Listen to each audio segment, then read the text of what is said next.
네, 반갑습니다. 이 시간 예배의 자리를 찾으신 여러분들을 진심으로 환영하고 축복합니다.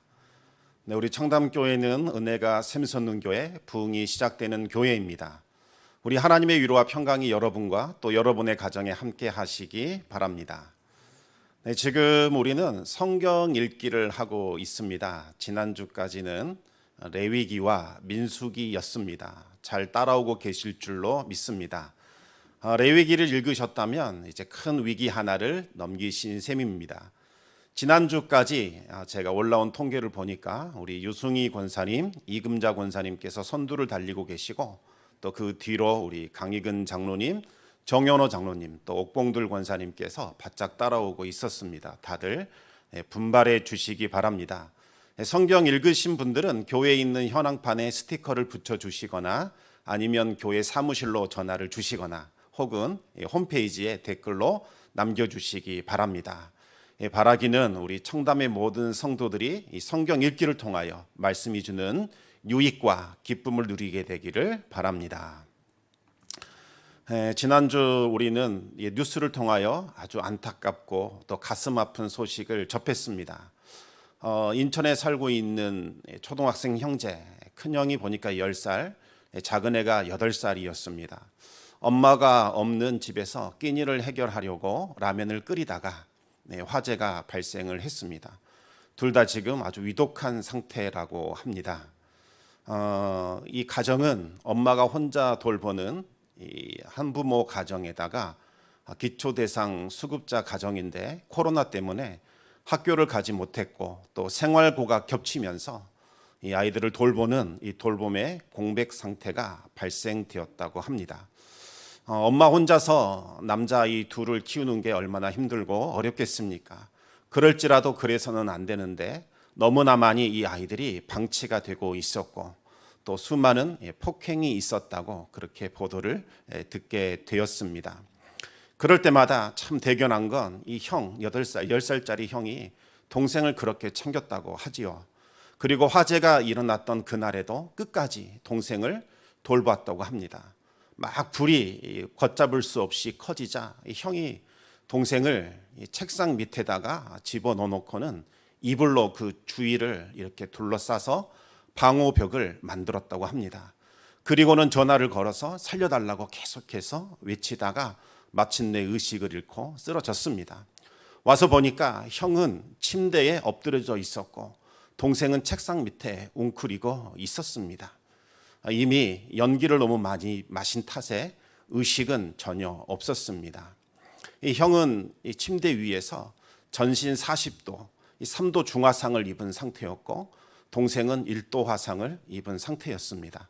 아직도 의식이 깨어나지 않는다는 이 소식이 있습니다. 이 뉴스를 접하고서 부모된 입장에서 얼마나 많이 저도 눈물을 흘리고 이 아이들을 위해서 기도했는지 모릅니다. 하나님, 이 가정을 지켜주시고 이 아이들을 살려주시기를 바랍니다. 그렇게 기도하게 되고 또 한편으로는 정말 눈물도 없고 슬픔도 없고 근심도 없는 하나님의 나라가 이 땅 가운데 속히 오기를 그렇게 기도하게 됩니다. 그러면서 또 우리 청담교회를 위해서도 기도합니다. 하나님, 우리 청담교회가 정말 눈물을 닦아줄 수 있는 교회가 되기를 원합니다. 이 세상에서 들려오는 아픔과 고통 소리를 외면하지 않고 그들의 마음을 위로해 줄 수 있고 눈물을 닦아줄 수 있는 교회 되게 해 주시옵소서. 수많은 절망 가운데 있는 사람들이 있습니다. 하나님, 밝은 빛을 비춰주시고 그들에게 소망을 줄 수 있는 교회 되게 해 주시옵소서. 많은 사람들이 어려움에 여러 가지 아픔에 묶여 있고 매여 있습니다. 하나님, 우리 교회를 통하여 그들이 자유케 되고 그들이 풀려나는 역사가 일어나게 해 주시옵소서. 이것이 하나님께서 우리에게 주신 사명이라고 저는 믿고 있습니다. 그러기에 더욱더 우리 청담교회는 은혜가 샘솟는 교회, 부흥이 시작되는 교회가 되어야겠습니다. 이 소식을 접한 후에 한동안 이 마음이 무엇인가, 마음에 대해서 묵상을 하게 되었습니다. 과연 이 마음이 무엇이기에 누군가는 악마로 만들고 누군가를 또 천사로 만드는 걸까? 우리의 이 마음 속에 무엇이 들어있기에 10살도 채 안 된 그 철부지 이 어린애가 동생을 지키겠노라 자신의 모든 것을 희생하게 할 수 있었던 걸까? 오늘 이 말씀을 통하여 우리의 마음을 한번 돌아보고 또 하나님의 은혜로 우리 심령이 새로워지는 시간이 될 수 있기를 정말 우리 주님의 이름으로 축원합니다. 인디언들 사이에 전해져 오는 이야기가 있습니다. 할아버지가 어린 손자를 데리고 산으로 들로 다니면서 어떻게 살아가야 하는지 그 지혜를 가르치고 있었습니다. 들에 핀 꽃도 보고 또 흘러가는 강물도 보고 바위도 보고 나무들도 보고 또 작은 동물들을 보면서 자연을 직접 느끼도록 그렇게 잘 보살폈습니다. 그런데 어느 날 이 어린 손자가 저 멀리 서 있는 늑대 한 마리를 보고서 정말 두려워 떨었습니다. 그때 할아버지가 웃으면서 이 손자에게 이렇게 말합니다. 얘야, 두려워하지 마라. 저 늑대도 대자연이 기르는 생명체란다. 우리가 해코지하지 않으면 우리를 해치지 않을 것이니 염려하지 마라. 그렇게 말씀을 하십니다. 그러면서 아주 중요한 이야기를 합니다. 우리 마음속에는 두 마리의 늑대가 있단다. 한 마리는 사랑과 평화의 늑대이고 다른 한 마리는 바로 욕심과 미움의 늑대란다. 그래서 우리 마음속에는 이 두 마리의 늑대가 늘 싸우고 있지. 이렇게 이야기를 했습니다. 그러자 이 아이가 정말 남자아이다운 이야기를 합니다. 할아버지, 그럼 두 마리가 싸우면 누가 이겨요? 이렇게 묻는 겁니다. 할아버지가 대답을 해줍니다. 그래, 네가 먹이를 주고 돌보는 늑대, 그 늑대가 이기게 될 거다. 그러면서 손자의 가슴에 손을 얹고 이렇게 이야기를 합니다. 보라, 대자연이 이 모든 생명을 얼마나 선하고 아름답고 귀하게 길러내지 않느냐. 너도 내 마음속에 있는 것들을 선하고 평화롭고 아름답게 길러내야 한단다. 참 귀한 말이라고 생각이 듭니다. 정말 이 마음이 너무나 중요합니다. 평소 어떻게 마음을 관리하는가, 그것에 따라 우리 마음의 상태가 결정된다는 이야기입니다. 하나님을 믿지 않는 사람들도 이 마음의 중요성을 아주 잘 알고 있습니다. 다 잃어버릴지라도 우리가 마음만 지킬 수 있다면 무너지지 않습니다. 직장을 잃어도, 돈을 잃어도, 건강을 잃어버린다고 해도, 모든 관계들이 다 끊어지고 잃어버린다 할지라도 우리 마음만 무너지지 않는다면 우리는 다시 일어날 수 있습니다. 오히려 그 어려움과 역경은 다시 도약할 수 있는 발판이 되는 거죠. 하지만 이 마음이 무너져 내린다면 그야말로 모든 것이 무너져 내리는 겁니다. 따라서 마음을 잘 다스리고 관리하는 것이 너무나 중요한 일입니다. 그런데 여러분, 마음을 다스리고 관리하는 거 정말 쉽지 않습니다. 힘들고 어렵습니다. 왜 그럴까요? 우리의 마음은 바로 운전수이기 때문입니다. 마음이 운전사라는 말이 무슨 말일까요? 이 말은 우리의 마음이 우리의 생각과 우리의 말과 우리의 행동을 지배한다는 의미입니다. 마음이 시키는 대로 우리는 움직이는 겁니다. 마음이 우리를 움직이는 것이지 우리가 마음을 움직이는 것이 아니더라는 이야기입니다. 그래서 솔로몬도 잠언 16장 32절에서 마음을 다스리고 통제하는 것이 얼마나 어려운 일인지 말씀하고 있습니다. 우리 함께 잠언 16장 32절 말씀을 같이 읽겠습니다. 노하기를 더디하는 자는 용사보다 낫고 자기의 마음을 다스리는 자는 성을 빼앗는 자보다 나으니라. 마음을 통제하는 것 정말 힘들고 어려운 일입니다. 그러나 마음을 다스리면 아주 큰 유익을 얻을 수 있습니다. 그래서 많은 사람들이 마음을 훈련하고자 노력을 하고 그 훈련을 통해서 많은 유익을 얻기도 했습니다. 정말 우리나라 사람이라면 모두 다 존경하는 우리 백범 김구 선생님은 젊었을 때 이 관상 공부를 했다고 합니다. 그래서 자신이 배운 이 관상을 통하여 자신의 외모, 생김새를 한번 봤더니 너무나 천하고 추하고 흉한 운명이 될 것 같은 그런 느낌이 들었습니다. 그래서 그날 이후로 외모 콤플렉스에 시달리면서 힘든 시간을 보냈습니다. 그러다가 이런 글귀 하나를 보게 됩니다. 얼굴이 잘생긴 것은 몸을 건강하게 하는 것보다 못하고 또 몸을 건강하게 하는 것은 마음을 바르게 하는 것보다 못하다. 이런 말을 듣고서 이 외모의 한계를 극복하고자 그날부터 건강을 훈련하기 시작하고 마음을 바르게 하는 훈련을 시작했다고 합니다. 이렇게 마음을 잘 훈련함으로써 훗날 또 위대한 인물로 성장할 수 있었습니다. 그런데 이 영적인 차원에서 보면 마음은 그보다 훨씬 더 중요한 의미가 있습니다. 우리 함께 잠언 4장 23절 말씀을 같이 한번 읽도록 하겠습니다. 모든 지킬 만한 것 중에 더욱 내 마음을 지키라. 생명의 근원이 이에서 남이니라. 아멘. 이 메시지 성경으로 다시 한번 잠언 4장 23절 말씀을 같이 한번 읽어보겠습니다. 두 눈을 부릅뜨고 내 마음을 지키라. 마음은 생명의 근원이다. 이 영적인 차원에서 보면 마음은 생명의 근원입니다. 마음의 상태가 바로 우리 영적인 생명을 결정한다는 거지요. 다시 말하면 마음은 우리의 영적인 생명이 살고 죽는 문제라는 겁니다. 마음이 부패하면 생명이 죽어가게 됩니다. 마음이 깨끗해지면 생명은 다시 살아나게 됩니다. 우리 성도들은 이 마음이 부패해지는 일이 없도록 늘 마음을 온 힘을 다해서 관리해야 합니다. 그렇다면 여러분, 무엇이 우리 성도들의 마음을 부패하게 만드는 걸까요? 오늘 본문 1절과 2절 말씀을 우리 같이 한번 읽어보겠습니다. 유다의 죄는 금강석 끝 철필로 기록되되 그들의 마음판과 그들의 제단불에 새겨졌거늘 그들은 자녀가 높은 언덕이 푸른 나무 곁에 있는 그 제단들과 아세라들을 생각하도다. 이스라엘의 죄악이 금강석 끝 철필로 그 마음판에 새겨져 있다, 기록되어 있다, 이렇게 말씀하고 있습니다. 아니, 무슨 말이냐면 다이아몬드로 만든 그 조각칼 끌로 마치 화강암을 새기듯이 그렇게 죄가 마음판에 새겨져 있다는 말씀입니다. 그들의 마음에는 바알의 이 돌 제단과 아세라의 나무 우상이 가득 차 있었습니다. 그래서 그들은 언제나 바알과 아세라를 향하여 그 마음이 흔들리고 있었습니다. 유다 백성들의 마음에 이 하나님으로 충만한 것이 아니라 바알과 아세라로 충만해 있었다는 말씀입니다. 이것이 그들의 마음을 부패하게 만들었습니다. 우리는 우상 숭배를 먼저 생각하면 가장 먼저 떠오르는 것이 단군 신상이나 우리가 제사를 지내는 것, 이런 장면들을 먼저 생각을 합니다. 그 이미지가 너무나 강렬하다 보니 바알과 아세라를 향했다는 말이 조금 낯설게 느껴집니다. 마치 나와는 아무 관계없는 이야기처럼 그렇게 다가오지요. 여러분, 바알과 아세라를 향한다, 이게 무슨 의미일까요? 이것은 단순히 우상에게 절을 올린다, 이런 행위적 측면을 말하는 것은 아닙니다. 이것은 마음의 문제입니다.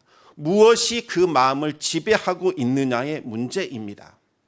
가나안 땅에 살고 있던 원주민들은 바알과 아세라가 자신들에게 번영과 풍요를 가져다 줄 것으로 믿었습니다. 한마디로 이 바알과 아세라는 번영과 풍요를 상징합니다. 유다 백성들의 마음이 바로 이 번영과 풍요를 향하여 기울어졌다는 것을 말합니다. 그런데 여러분, 우리 성도들은 그러면 번영을 구해서도 안 되고 풍요를 추구해서도 안 되는 걸까요? 번영과 풍요는 나쁜 죄악이라는 말씀일까요? 하나님의 백성들은 늘 비참하고 가난하게 살아가라는 그런 의미일까요? 그렇지 않습니다. 여러분, 이 번영과 풍요는 하나님께서 하나님의 백성들에게 주시는 선물이요 복입니다. 하나님을 섬기는 백성에게는 마땅히 하나님께서 번영과 풍요를 주시겠노라 약속하셨습니다. 우리는 번영과 풍요를 위해서 기도해야 합니다. 번영과 풍요의 삶을 위해 기도하는 삶을 살아가시기 바랍니다. 그러면 뭐가 잘못된 걸까요? 바로 탐욕, 이 탐욕이 문제입니다. 그런데 이 말도 오해하기가 쉽습니다. 아, 분수에 맞게 우리가 구해야 되는구나. 주신 것을 만족하지 못하고 더 많이 달라고 기도하는 것, 이것이 죄가 되는구나. 그런 의미일까요? 또 이것도 사실은 아닙니다. 그런 의미가 아니죠. 하나님은 어떤 분이십니까? 후하게 베풀어 주시는 분이십니다.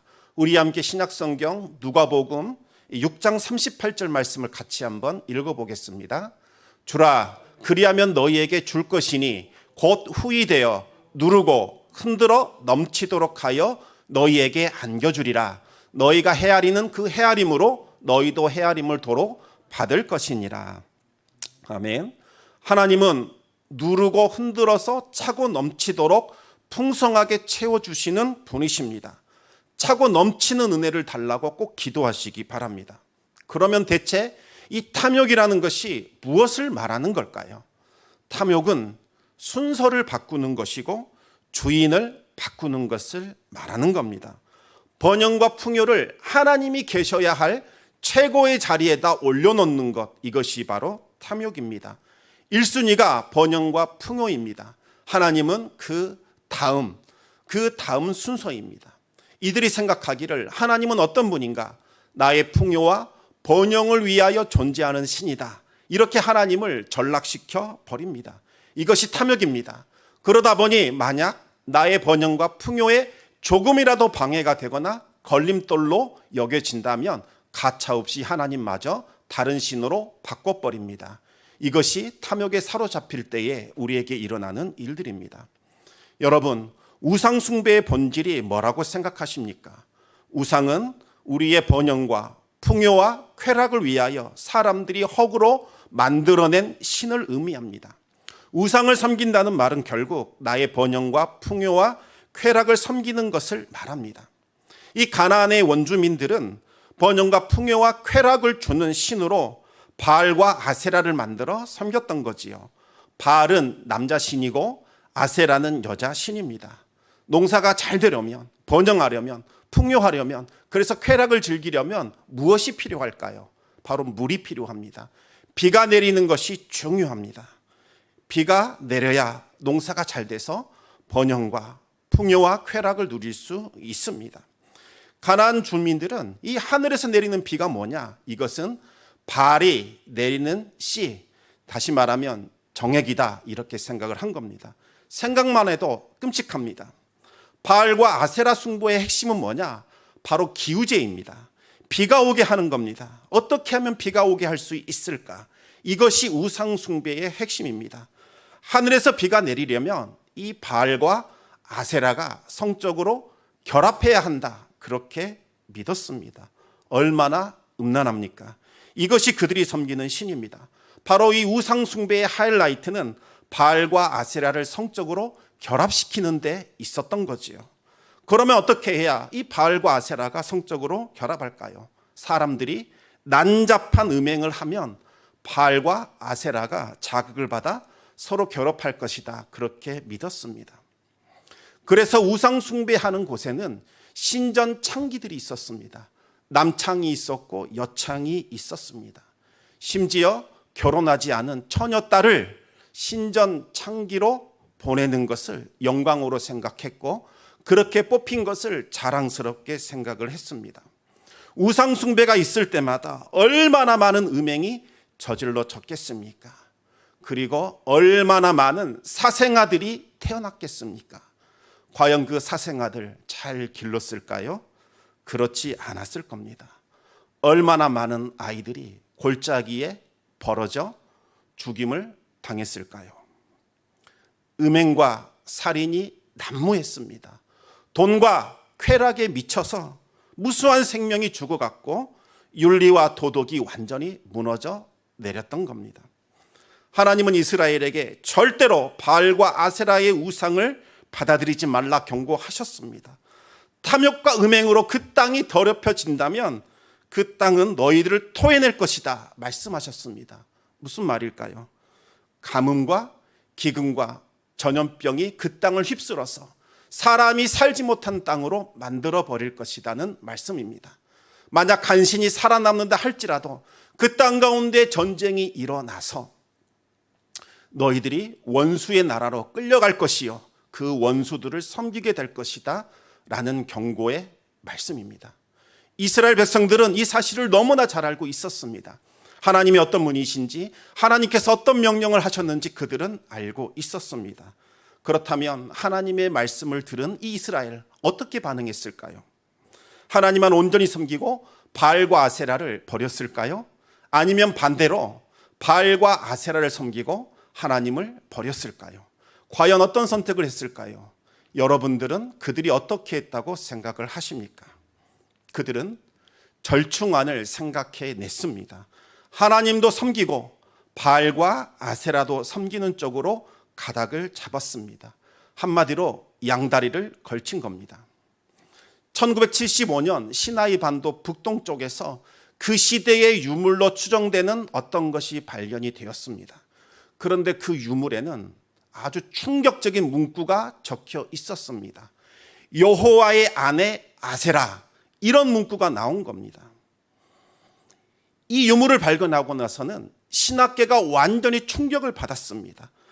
그 당시 생각하기에는 하나님을 섬겼든지 아니면 바알과 아세라를 섬겼든지 둘 중에 하나일 것이라고 생각을 했는데, 하나님과 우상을 겸하여 섬기는 이 혼합신앙이 아주 팽배하고 있었던 겁니다.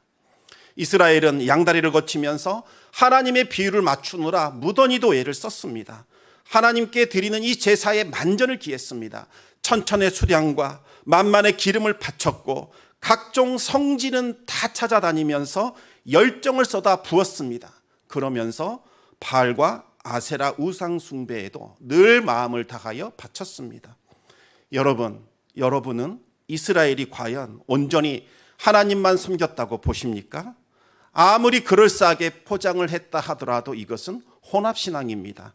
영적인 음행이요 영적인 간음이지 하나님을 사랑하는 것이 결코 아닙니다. 하나님은 100%의 온전한 사랑을 원하십니다. 여러분, 미용 재료로 많이 쓰이는 복토스의 이 원재료가 무엇인지 아십니까?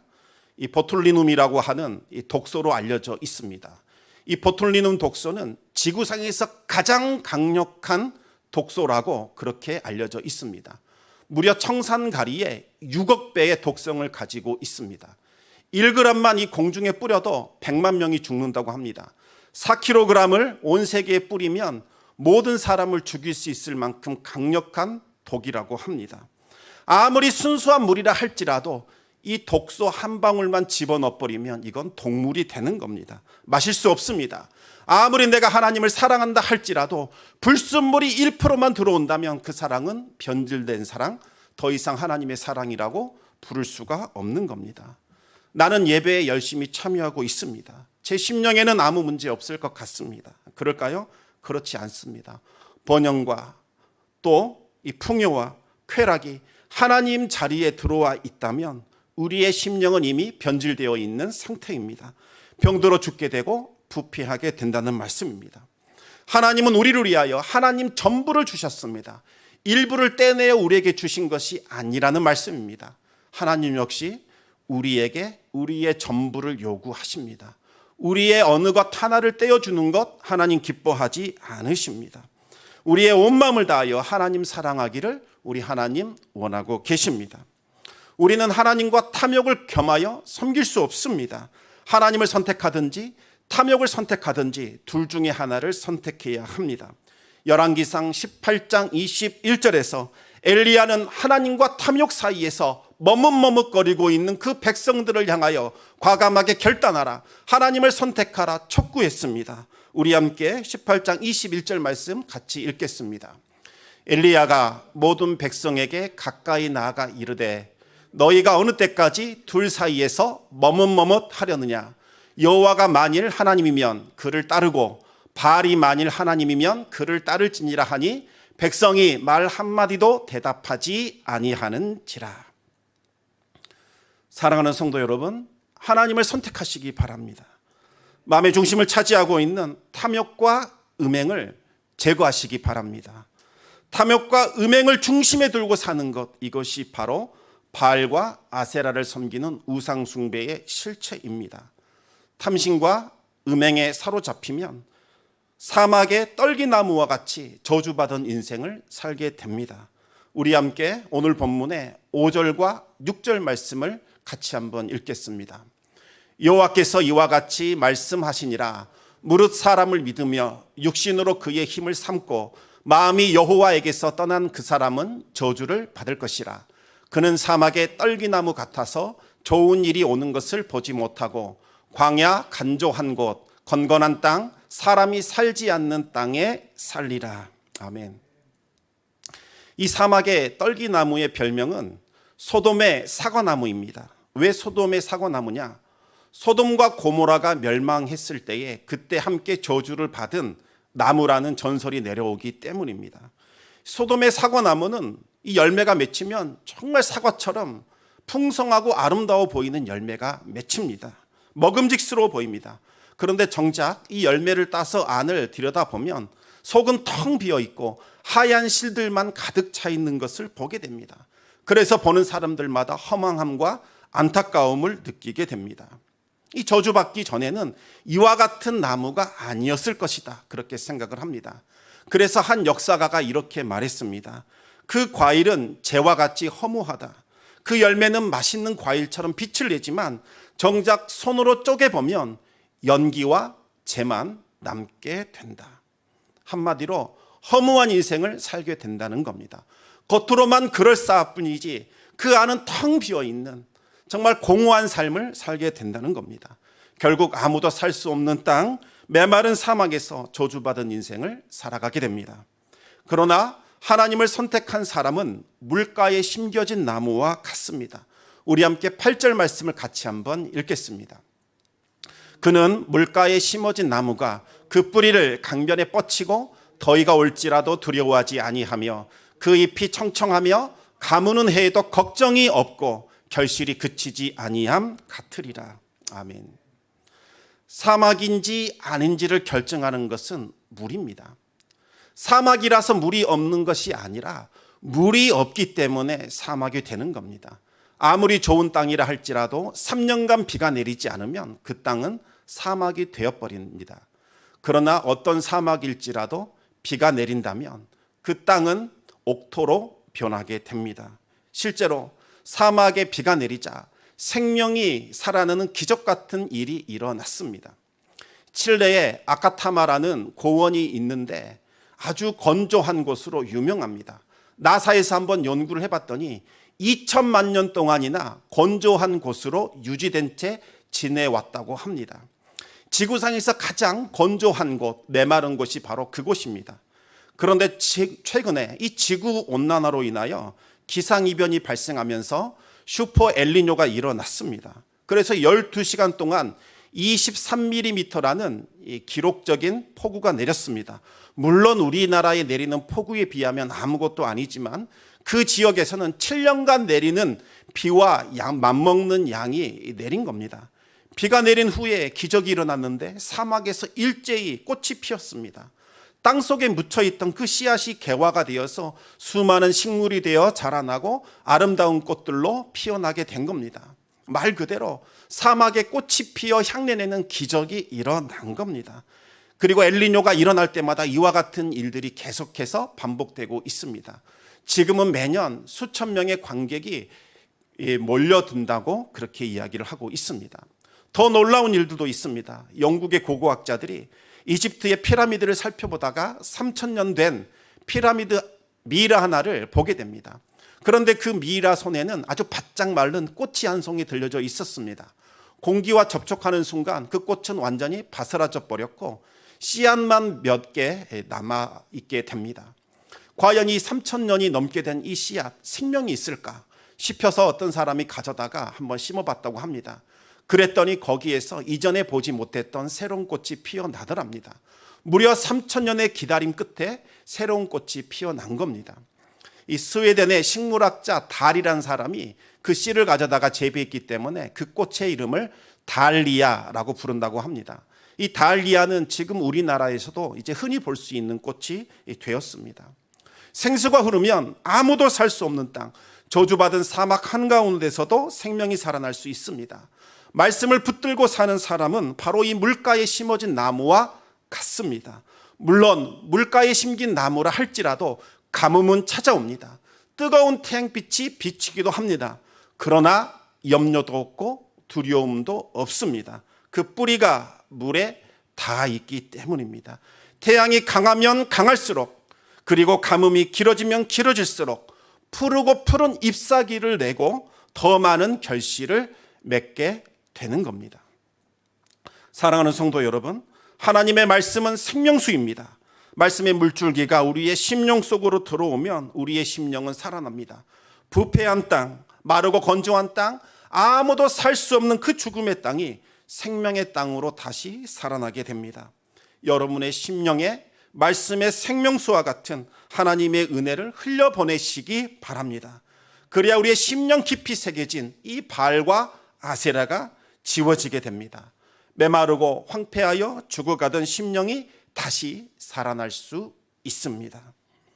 지금 우리는 과거 어느 때보다 더 풍족하고 풍요롭고 번성하는 시대를 살아가고 있습니다. 그런데 참 아이러니하게도 지금 우리의 심령은 그 어느 때보다 공허하고 허무합니다. 무엇 때문일까요? 바로 영적 기근 때문입니다. 이미 아모스 선지자에게서 앞으로 영적 기근의 시대가 올 것이라는 경고가 주어졌습니다. 우리 함께 아모스 8장 11절 말씀을 같이 한번 읽겠습니다. 주 여호와의 말씀이니라. 보라, 날이 이를지라. 내가 기근을 땅에 보내리니 양식이 없어 주림이 아니며 물이 없어 가람이 아니요 여호와의 말씀을 듣지 못한 기갈이라. 말씀을 읽지 않으면 우리의 심령에는 하나님이 주시는 생명수가 끊어집니다.